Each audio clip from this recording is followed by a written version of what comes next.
Conduc spre lumină, singur în noapte,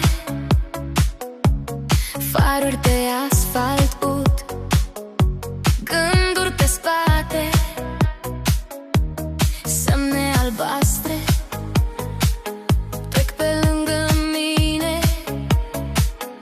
Întreb iar și iar dacă drumul duce la tine.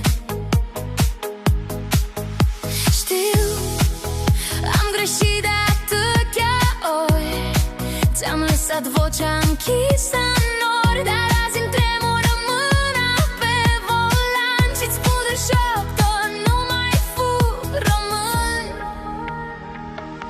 Conduc spre lumină, dar ar pe dinăuntru, caut chipul tău la capăt de drum. Dacă mă aștepți, aprinde-n o fereastră, să nu mai fiu străin în orașul tău mut. Conduc spre lumină, printre gropi și promisiuni, toate greșelile îmi sar în geam. Dacă mă mai vei, opresc la prima curbă și jur pe noaptea asta eu schimb tot ce eram. Radiourile tac,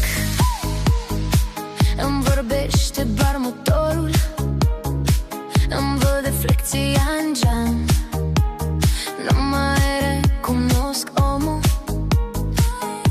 semaforul roșu înnumăr rănile, verde și pornesc iar cu toate vimile.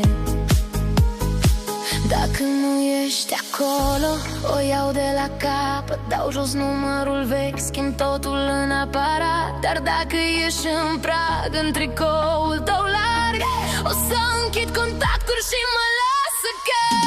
Conduc pe lumină,